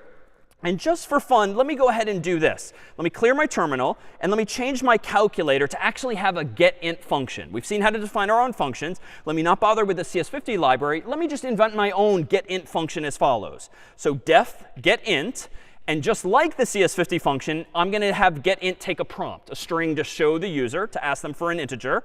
And now I'm going to go ahead and return the return value of input, passing that same prompt to input, because input, just like getString, shows the user a string of text. But I do want to convert this thing here to an int. So this is just a one-liner, really, of an implementation of getInt. So this is kind of like what CS50 did in its Python library, but not quite. Why? Because there's a problem with it. So let me do this. Let me define a main function just by convention. Let me use this implementation of getInt to ask the user for x. Let me use this getInt function to prompt the user for y. And then let me do something simple like print out x plus y. And then, very last thing, I have to call main. And this is a minor point, but I'm deliberately putting multiple blank lines between my functions. This, too, is Pythonic. It's a matter of style. Style 50 will help you with this. It's just meant for larger files to really make your functions stand out and be a little more separated visually from others. All right, let me go ahead and run Python of calculator.py. Enter. Let me type in 1. Let me type in 3. And that actually works. 1 plus 3 is 4. Let me do the more obvious. 1 plus 2 gives me 3. So the calculator is, in fact, working until such time as I, the human, don't cooperate and type in something like cat for x. Then we get that same traceback as before, but I'm seeing it now in this file. And let me zoom in on my terminal just to make clear. We don't need to see the old history there. Let me type in cat, enter, and you'll see the same traceback. And you'll see that, OK, here's where now there's multiple functions involved. So what's going on? The first problem's at line 12 in main. But that's not actually the problem, because main calls my getInt function. So on line 6 of calculator.py, this is really the issue. So again, it's tracing everything that just happened from top to bottom here. And value error, invalid literal for int with base 10 cat, which is to say, like before, cat is not an integer in base 10 or any other base. It just cannot be converted to an integer.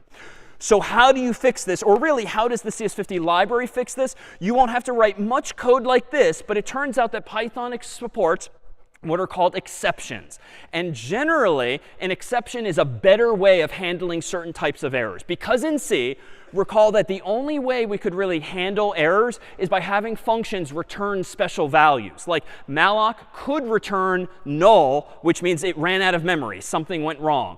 Some functions we wrote in C could return 1, could return 2, could return -1. Recall that we could write our own functions that return values to indicate something went wrong. But the problem in C is that if you're stealing certain values, be it null or 1 or 2 or 3, your function can never return null or 1 or 2 or 3 as actual values. Why? Because other people are going to interpret them as errors. So you kind of have to use up some of your possible return values in a language like C and treat them specially as errors. In Python and other languages, Java and others, you don't have to do that. You can instead have more out-of-band error handling known as exceptions. And that's what's happening here. When I run calculator.py and I type in cat, what I'm seeing here is actually an exception. It's something exceptional, but not in a good way. Like this exception means this was not supposed to happen. The type of exception happens to be called a value error. And within the world of Python, there's this whole taxonomy, that is to say a whole list of possible exceptions. Value error is one of the most common. We saw another one before, name error, when I said meow, when Python didn't know what meow meant. So this is just an example of an exception. But what this means is that there is a way for me to try to handle this myself. So I'm actually going to go ahead and do this. Instead of getInt simply blindly returning the integer conversion of whatever input the user gives me, I'm going to instead literally try to do this instead. So it's kind of an aptly named phrase. It literally means that. Please try to do this, except if something goes wrong, except if there is a value error, in which case I want Python to do something else, for instance, quote unquote, not an integer. So what does this mean? It's a little weird, the syntax, but in the getInt function, Python will first try to do the following. It will try to get an input from the user. It will try to convert it to an integer, and it will try to return it. But if one of those operations fails, namely the integer step in this case, then an exception could happen. And you might get what's called a value error. Why? Because the documentation tells you that might happen. Or in my case, I experienced it firsthand, and now I want to catch this kind of exception in my own code. So if there is a value error, I'm not going to see that crazy traceback anymore. I'm instead going to see, quote unquote, not an integer. But what the CS50 library does for you technically is it lets you try again and again and again. Recall in the past, if I type in cat and dog and bird, it's just going to keep asking me again and again until I actually give it an int. So that kind of implies that we really need a loop inside of this function. And the easiest way to do something forever is to loop while true, just like in C, but a capital T in Python. And what I'm going to do now is implement a better version of getInt here, because what's it going to do? It is going to try, it's going to do this forever. It's going to try to get an input, convert it to an int, and return it. And just like break breaks you out of a loop, return also breaks you out of a loop as well, right? Because once you've returned, there's no more need for this function to execute. So long story short, you won't have to write much code like this yourself, but this is essentially what the CS50 library is doing when it implements the Python version of getInt. So what happens now? If I run Python of calculator.py and I type in cat, I get yelled at, but I'm prompted again because of the loop. I type in dog, I'm yelled at, but I'm prompted again. I type in bird, yelled at, but I'm prompted again. If I type in 1, then I type in 2, now it proceeds because it tried and succeeded this time as opposed to trying and failing last time. And technically, the CS50 library doesn't actually yell at you with like not an integer. So technically, if you want to handle the error, that is to say catch the exception, you can actually just say, oh, pass, and it will just silently try again and again. So let me go ahead and run this. Python of calculator.py works almost the same, but notice now it works just like the C version. It doesn't yell at you, but it does prompt you again and again and again. But I'll do 1 and 2, and that now is satisfied. So that then is exceptions which you'll encounter, but you yourself won't have to write much code along those lines. Well, what else can we now do? Well, let's revisit something like this for Mario, recall, whereby we had this two-dimensional world with things in the way for Mario, like this column of 3 bricks. Let me actually play around now for a moment with some loops just to see how there's different ways that might actually resonate with you just in terms of the simplicity of some of these things. Let me go ahead and create a program called mario.py. And suppose that I want to print a column of 3 bricks. Kind of doesn't get any easier than this in Python. So for I in range 3, just go ahead and print out a single hash. Done. Like that then is what we took us more lines of code in the past. But if I run mario.py, that there gets the job done. I could change the I to an underscore, but it's not bad to remind myself that I is what's really doing my counting.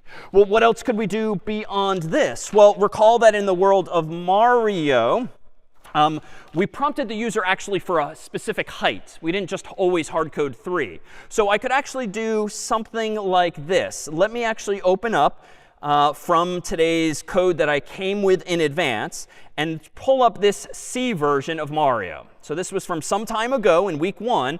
And this is how we implemented a loop that ensures that we get a positive integer from the user by just doing while n is not positive. And then we use this for loop to actually print out that many hashes. Now in Python, it's actually going to be pretty similar, except for the fact that in Python, there is no do while loop. But recall that a do while loop was useful because it means you can get the user to try something and then maybe try again, maybe try again, maybe try again. So it's really good for user input. So let's actually do this. Let me borrow the CS50's library getInt function, just so we don't have to re-implement that ourselves again and again. Let me, in Python, do this the Pythonic way. In Python, if you want to prompt the user to do something again and again and again, potentially, you deliberately, by convention, induce an infinite loop. You just get yourself into an infinite loop. But the goal is going to be try something, try something, try something. And as soon as you have what you want, break out of the loop instead. So we're like implementing the idea of a do while loop ourselves. So I'm going to do this. N for number equals getInt. And let's ask the user for a height. Then let's just check. If n is greater than 0, you know what? Break. We've got the value we need.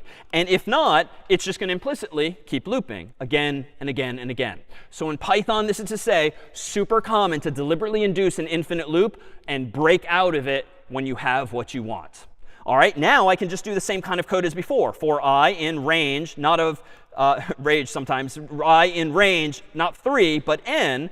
Now I can go ahead and print out a hash like this. If I open my terminal window, it's going to work almost the same, but now Mario is going to prompt me for the height. So I could type in 3, or I could type in 4, or I could be uncooperative and type in 0, or -1, or even cat. And because I'm using the CS50 library, cat is ignored. Because I'm using my while loop and breaking out of it only when n is positive, I'm also ignoring the 0 and the -1. So again, this would be a Pythonic way of implementing this particular idea. If I want to maybe enhance this a bit further, let me propose that, for instance, we consider something like the two-dimensional version of the, or actually the horizontal version of this instead. So recall that some time ago, we printed out like 4 question marks in the sky that might have looked a little something like this. Now, the very mechanical way to do this would be as follows. Let me close my C code. Let me clear my terminal. And let me just delete my old Mario version here. And let's just do this. For I in range of 4, let's go ahead and print out a question mark. All right, I'm going to run Python of mario.py, enter, and it's still a column instead of a row. But what's the fix here, perhaps? What's the fix? Yeah. Yeah, we can use that named parameter and say end equals quote unquote to just suppress the default \n. But let's give ourselves 1 at the very end of the loop just to move the cursor correctly. So now if I run Python of mario.py, now it looks like what it might have in the sky here. But it turns out Python has some neat features too, more syntactic sugar, if you will, for doing things a little more easily. It turns out in Python, you could also do this. You could just say print quote unquote question mark times 4. And just like plus means concatenation, star here means to really multiply the string by itself that many times. So sort of automatically concatenate it with itself. So if I run Python of mario.py, this too works. So again, just some features of Python that make it a little more pleasant to use, so you don't always have to like slog through implementing a loop or something along those lines. Well, what about something more two-dimensional, like in the world of this brick here? Well, in the context of this sort of grid of bricks, we might do something like this in VS Code. Let me go back to mario.py, and let me do a 3x3 grid for that block, like we did in week 1. So for I in range of 3, I can nest loops, just like in C. For j in range of 3, I can then print out a hash here. And then let's leave this alone, even though it's not quite right yet. Let's do Python of mario.py. OK, it's like 9 bricks all in a column, which so your mind might wander to the end parameter again. So yeah, let's fix this. End equals quote unquote. But at the end of that loop, let's just print out a new line. So this logically is the same as it was in C, but in this case, I'm now doing it in Python just a little more easily without I++, without a conditional. I'm just relying on this for I in syntax using range. I can tighten this up further, frankly. If I already have the outer loop, I could do something like this. I could print out a single hash times 3. And now if I run python of mario.py, like, that works too. So I can combine these ideas in interesting ways as well. The goal is simply to seed you with some of these building blocks.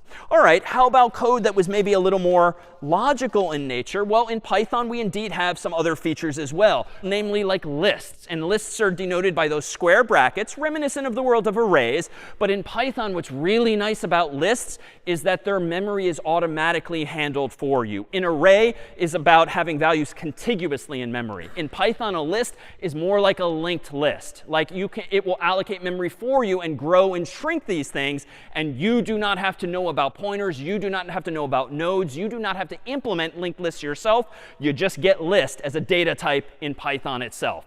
Here, for instance, is some of the documentation for lists specifically. And in particular, lists also, like strings or strs, have methods, functions that come with them that just make it easy to do certain things. So for instance, if I wanted to maybe do something like taking averages of scores like we did some time ago, we can do that using a combination of lists and the function called len, which I alluded to earlier, which will tell you the length of a list. Now, how might we do this? Well, if we read the documentation for len, it turns out there's other functions there too that might be helpful. So let me go back to VS Code here. Let me close mario.py, and let me open a file called scores.py, reminiscent of something we did weeks ago too. Let me go ahead and just for demonstration's sake, give myself a variable called scores that has my 3 test scores or whatnot from weeks ago. So I'm using square brackets, not curly braces as in C. This is a linked list or a list in Python. And I'm going to get like the average of these values. Well, I could do this, average equals. And it turns out in Python, you just get a lot of functionality for free. And those functions sometimes take not single arguments, but lists as their arguments. So for instance, I can use Python's built-in sum function and pass in those scores. I can then divide that sum by the length of the scores list as well. So length of a list just tells you how many things are in it. So this is like doing magically 72 plus 73 plus 33 all divided by 3 in total. If I want to now do the math out, I can print the result. So I can print out using an f string and maybe like some prefix text here. Let's print out that average here. So let me do python of scores.py, enter. And there's the average, slightly imprecisely. But at that point, I'm not doing so well anyway, so that's fine. So at this point, we've seen that we have sort of more functionality than C. Like in C, how would we have computed the average weeks ago? I mean, we literally created a variable. We then had a loop. We iterated over the array. We added things together. There was just so much more work. It's nice when you have a language that comes with functions, among them len, among them sum, that just does more of this for you. But suppose you actually want to get the scores from the user. In C, we used an array, and in C, we used getInt. We could do something a little similar here. Let me propose that instead of hard coding those 3 values, let me do this. From CS50, import getInt. Now, let me give myself an empty list by just saying scores equals open bracket, close bracket. And unlike C, where you just can't do this, you can't say give me an array and I'll figure out the length later unless you resort to pointers and memory management or the like. In Python, you can absolutely give yourself an initially empty list. Now let's do this. For I in range of 3, let's prompt the human for 3 test scores. So the first score will be the return value of getInt, prompting the user for their score. And now if I want to add this score to that otherwise empty list, here's where methods come into play, functions that come with objects like lists. I can do scores, plural, because that's the name of my variable from line 3, dot append, and I can append that score. So if we read the documentation for lists in Python, you'll see that lists come with a function, a method called append, which literally just tacks a value onto the end, tacks a value onto the end, like all of that annoying code we would have written in C to like iterate with pointer and pointer and pointer to the end of the list, append it, malloc a new node. Python does all of that for us. And so once you've done that, now I can do something similar to before. The average equals the sum of those scores divided by the length of that list of scores. And I can again print out with an f string the average value in that variable like this. So again, you just have more building blocks at your disposal when it comes to something like this. You can also do this, just so you've seen other syntax. It turns out that instead of doing scores.append, you could also do this. You could concatenate scores with itself by adding two lists together like this. This looks a little weird, but on the left is my variable scores. On the right here, I am taking whatever's in that list, and I'm adding the current score by adding it to its own list. And this will update the value as we go. But it does, in fact, change the value of score as opposed to appending to the initial list. All right, how about some other building blocks here? Let me propose this. Let me close out scores.py. Let me open up a file called phonebook.py to reminiscent of what we did weeks ago in C. And let me give myself a list of names. We won't bother with numbers just yet. Let's just play with lists for another moment. So here's a variable called names. It has maybe 3 names in it, maybe Carter and David and John Harvard, as in past weeks. And now let me go ahead and ask the user to input a name, because this is going to be like a phone book. I want to ask the user for a name and then look up that person's name in the phone book, even though I'm not bothering by having any phone numbers just yet. How could I search for, a la linear search, someone's name? Well, in Python, I could do this. For for n in names, if the current name equals what the human typed in, then go ahead and print out found, then break out of this loop. Otherwise, we'll print out not found at the bottom. All right, so let's try this. Python of phonebook.py. Let's search for maybe Carter. That's easy. He's at the beginning. Well, he was found, but then I printed not found. So that's not quite what I want. How about David? D-A-V-I-D. Found, not found. All right, not very correct. How about this? Let's search for Eli. Not in the list. OK, so at least someone not being in the list is working. But logically, for Carter, for David, and even John, why are we seeing found and then not found?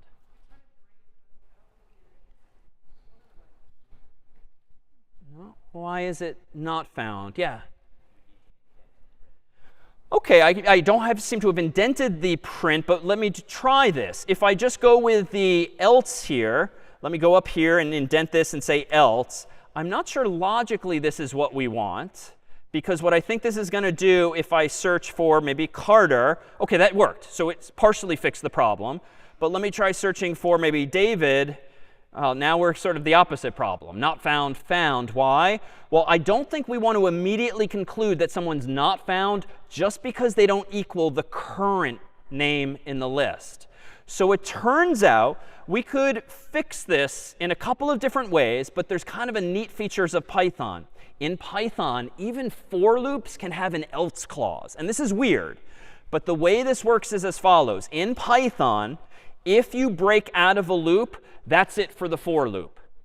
If, though, you get all the way through the list that you're looping over and you never once call line 8, you never break out of the loop, Python is smart enough to realize, OK, you just went through lines 5 through 8. You never actually logically called break. Here's an else clause to be associated with it. Semantically, this is weird. We've only ever seen if and else associated with each other. But for loops in Python actually can have else as well. And in this case now, if I do Python of phonebook.py, type in Carter, now we get only one answer. If I do it again and type in David, now we get only one answer. Do it again with John. Now we get only one answer. Do it with Eli. Now we get only one answer. So again, you just get a few more tools in your toolkit when it comes to a language like Python that might very well make solving problems a little more pleasant. But this is kind of stupid in Python. This is correct, but it's not well designed because I don't need to iterate over lists like this so pedantically like we've been doing for weeks in C. I can actually tighten this up, and I can just do this. I can get rid of the loop, and I can say if name in names, then print out quote unquote found. Like that's it in Python. If you want Python to search a whole list of values for you, just let Python do the work. And you can literally just say if the name that the human inputted is in names, which is this list here, Python will use linear search for you, search automatically from left to right, presumably, looking for the value. And if it doesn't find it, then and only then will this else clause execute instead. So again, Python's just starting to save us some time, because this too will find Carter, but it will not find, for instance, Eli. All right, so we get that functionality for free. But what more can we perhaps do here? Well, it turns out that Python has yet other features we might want to explore, namely dictionaries, shortened as dict. And a dictionary in Python is just like it was in C, and really in computer science in general. A dictionary was an abstract data type, and it's a collection of key value pairs. It looks a little something like this. If in C, if in Python, if in any language you want to associate something with something, like a name with a number, you had to, in problem set 5, implement the darn thing yourself by implementing an entire spell checker with an array and linked lists to sort of store all of those words in your dictionary. In Python, as we saw earlier, you can use a set, or you can use more simply a dictionary that implements for you all of problem set 5's ideas, but Python does the heavy lifting for you. A dict in Python is essentially a hash table, a collection of key value pairs. So what does this mean for me in Python? It means that I can do some pretty handy things pretty easily. So for instance, let me go back here to VS Code, and let me change my phone book altogether to be this. Let me give myself a list of dictionaries. So people is now going to be a global list. And I'm going to demarcate it here with open square bracket and close square bracket. And just to be nice and neat and tidy, I'm going to have these people no longer just be Carter and David and John, as in the previous example, but I want each of the elements of this list to be a key value pair, like a name and a number. So how can I do this? In Python, you can use this syntax. And this is, I think, the last of the weird-looking syntax today. You can define a dictionary, that is something like this, by using 2 curly braces, like this.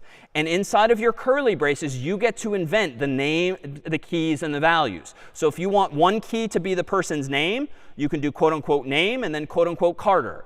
If you want another key to be number, you can do quote unquote number and then quote unquote something like last time, 16174951000, for instance, for Carter's number there.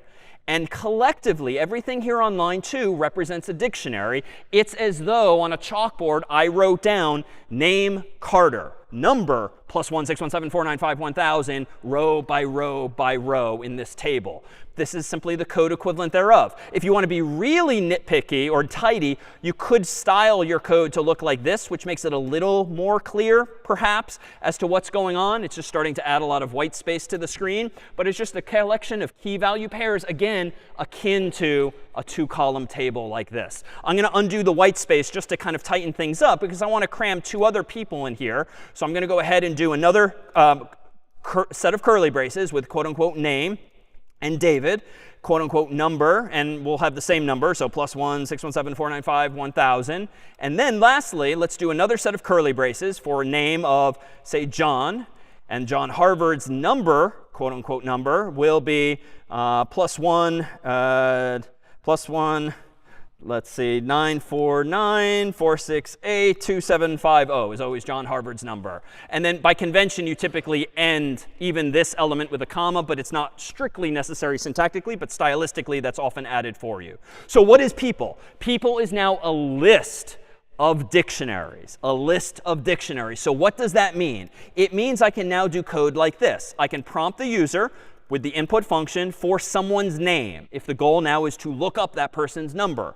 How can I look up that number? Well, for each person in the list of people, let's go ahead and do this. If the current person's name equals whatever name the human typed in, then get that person's number by going into that person and doing quote unquote number, and then go ahead and print out something like this f string, found that person's number. And then, since we found them, let's just break out altogether. And if we get through that whole thing, let's just at the very end print out not found. So what's weird here? If I focus on this code here, this syntax obviously is new. The square brackets, though, just means, hey, Python, here comes a list. Hey, Python, that's it for the list. Inside of this list are 3 dictionaries. The curly braces mean, hey, Python, here comes a dictionary. Hey, Python, that's it for the dictionary. Each of these dictionaries has 2 key value pairs, name and its value, number and its value. So you can kind of think of each of these lines as being like a C struct, like with typedef and struct, but I don't have to decide in advance what the keys and the values are going to be. I can just on the fly create a dictionary like this, again, reminiscent of this kind of chalkboard design. All right, so what am I actually doing in code? A dictionary in Python lets you index into it similar to an array with numbers in C. So in C, this is a little bit different. In C, you might have been in the habit of doing person.name, but because it's a dictionary, the syntax in Python is you actually use square brackets with strings as being inside the square brackets rather than numbers. But all this is now doing is it's creating a variable on line 11, setting that number equal to that same person's number. Why? Because we're inside of this loop. I'm iterating over each person one at a time. And that's what in does. It assigns the person variable to this dictionary, then this dictionary, then this dictionary automatically for me. No need for I and I++ and all of that. So this is just saying if the current person's name equals the name we're looking for, get a variable called number and assign it that person's number, and then print out that person's number. So whereas last time we were just printing found and not found, now I'm going to print an actual number. So if I run python of phonebook.py and I search for Carter, there then is his number. If I run python of phonebook.py, type in John, there then is John's number. And if I search for someone who's not there, I instead just get not found. So what's interesting and compelling about dictionaries is they're kind of known as like the Swiss Army knives of data structures in programming, because you can just use them in so many interesting, clever ways. Like if you ever want to associate something with something else, like a dictionary is your friend. And you no longer have to write dozens of lines of code as in pset 5. You can write single lines of code to achieve this same idea. So for instance, if I too want to tighten this up, I actually don't need this loop altogether. An even better version of this code would be this. I don't need this variable technically, even though this will look a little uglier. Notice that I'm only creating a variable called number because I want to set it equal to this person's number. But strictly speaking, anytime you've declared a variable and then used it the next line, you don't really need it. So I could do this. I could get rid of that line. And instead of printing number in my curly braces, I could actually do person, square brackets, and you might be inclined to do this, but this is going to confuse Python because you're mixing double quotes on the inside and the outside. But you can use single quotes here, compellingly. So you don't have to do it this way, but this is just to show you syntactically, you can put most anything you want in these curly braces, so long as you don't confuse Python by using the same syntax. But let me do one other thing here. This is even more powerful. Let me propose that if all you're storing is names and numbers, I can actually simplify this dictionary significantly. Let me actually redeclare this people data structure to be not a list of dictionaries, but how about just one big dictionary? Because if I'm only associating names with numbers, I don't technically need to create special keys called name and number. Why don't I just associate Carter with his number, +1, 617, 495, 1000. Why don't I just associate, quote unquote, David with his number, +1, 617, 495, 1000. And then lastly, let's just associate John with his number, +1, 949, 949, 468, 2750. And that too would work. But notice that I'm going to get rid of my list of people and instead just have one dictionary of people. The downside of which is that you can only have one key, one value, one key, one value. You can't have a name key and a number key and an email key and an address key and any number of other pieces of data that might be compelling. But if you've only got key value pairs like this, we can tighten up this code significantly so that now down here, I can actually do this. If the name I'm looking for is somewhere in that people dictionary, then go ahead and get the person's number by going into the people dictionary, indexing into it at that person's name, and then printing out found, for instance, that here number. making this an F string. Else, you can go ahead and print out not found in this case here. So again, the difference is that the previous version created a list of dictionaries, and I very manually, methodically iterated over it looking for the person. But what's nice again about dictionaries is that Python gives you a lot of support for just looking into them easily. And this syntax, just like you can use it for lists, you can use it for dictionaries as well. And Python will look for that name among the keys in the dictionary. And if it finds it, you use this syntax to get at that person's number. Whew. OK, a lot all at once. But are there any questions on this here syntax? We'll then introduce a couple final features with a final flourish. Yes? In this case, I do not need to use break because I don't have any loop involved. So break is only used, as we've seen it, in the context of like looping over something when you want to terminate the loop early. But here, Python is doing the searching for you. So Python's taking care of that automatically. All right, just a couple final features so that you have a couple of more building blocks. Here is the documentation for dictionaries themselves, in case you want to poke around as to what more you can do with them. But it turns out that there are other libraries that come with Python, not even third party. And one of them is the sys library, whereby you have system-related functionality. And here's its official documentation, for instance. But what this means is that certain functionality that was just immediately available in C is sometimes tucked away now into libraries in Python. So for instance, let me go over to VS Code here, and let me just create a program called greet.py, which is reminiscent of an old C program that just greets the user using command line arguments. But in C, recall that we got access to command line arguments with main and in argc and argv, but none of those have we seen at all today. And in fact, main itself is no longer required. So if you want to do command line arguments in Python, you actually do this. From the sys library, you can import something called argv. So argv still exists. It's just tucked away inside of this library, otherwise known as a module. And I can then do this. If the length of argv, for instance, does not equal 2, well, then we're going to go ahead and do what we did, or rather, let's do this. If the length of argv does equal 2, we're going to go ahead and do what we did a couple of weeks ago, whereby I'm going to print out hello, comma, and then argv bracket 1, for instance. So whatever is in location 1 of that list. Else, if the length of argv is not equal to 2, that is, the human did not type 2 words at the prompt, let's go ahead and print out hello world by default. So we did the exact same thing in C. The only difference here is that this now is how you get access to argv. So let me run this. Python of greet.py and hit enter. Hello world is all I get. And actually, I got an extra line break because out of habit, I included \n, but I don't need that in Python. So let me fix that. Python of greet.py, hello world. But if I do Python of greet.py david, now notice that argv equals 2. If I instead do something like Carter, argv now equals 2. But there is a difference. Technically, I'm typing 3 words at the prompt. 3 words at the prompt, but argv still only equals 2 because the command Python is ignored from argv. It's only the name of your file and the thing you type after it. So that's then how we might print out arguments in Python using argv. Well, what else might we do using some of these here features? Well, it turns out that you can exit from programs using this same sys library. So let me close greet.py. Let me open up exit.py just for demonstration's sake. And let's do something like this. Let's import sys. And if the length of sys.argv, so here's just another way of doing this. And actually, I'll do it the same first. From sys, import argv.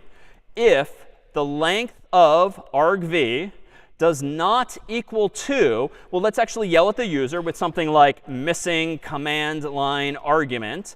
And then what we can do is exit out of the program entirely using sys.exit, which is a function therein. But notice that exit is a function in sys. So you know what? It's actually more convenient in this case. Let's just import all of sys. But because that has not given me direct access to argv, let me do sys.argv here and sys.exit here. Otherwise, if all is well, let's just go ahead and print out something like hello, comma, sys.argv bracket 1, close quote, and that will print out hello so-and-so. And when I'm ready to exit with a with a 0 exit status, I can actually start to specify these things here. So just like in C, if you want to exit from a program with 1 or 2 or anything else, you can use sys.exit. And if you want to exit with a 0, you can do this here instead. So we have the same capabilities as in C, just accessed a little bit differently. Let me propose that, let's see. Let me propose that, how about this? How about this? If we want to go ahead and create something a little more interactive, recall that there was that command a while back, namely pip, whereby I ran pip install face recognition. That's one of the examples with which we began. And that allows me to install more functionality from a third party into my own code space or my programming environment more generally. Well, we can have a little fun with this, in fact. Let me go back to VS Code here. And just like there's a command in Linux called cow say, whereby you can get the cow to say something, you can also use this kind of thing in Python. So if I do pip install cow say, this, if it's not installed already, will install a library called cow say. And what this means is that if I actually want to code up a program called like moo.py, I can import the cowsay library, and I can do something simple like cowsay.cow, because there's a function in this library called cow, and I can say something like this is CS50 quote unquote. How do I run this program? I can run Python of moo.py, and underwhelming. If I increase the size of my terminal window, run Python of moo.py, we have that same adorable cow as before, but I now have programmatic capabilities with which to manipulate it. And so in fact, I could make this program a little more interesting. I could do something like name equals quote, or rather name equals input, what's your name, and combine some of today's ideas. And now I can say not this is CS50, but something like quote unquote hello, comma, person's name. And now, if I increase the size of my terminal, rerun Python of moo.py, it's not going to actually moo or say this is CS50. It's going to say something like hello, David, and so forth. And suffice it to say, through other functions, you can do not only cows, but dragons and other fancy things too. But even in Python 2, can you generate not just ASCII art, but actual art and actual images? And the note I thought we'd end on is doing one other library.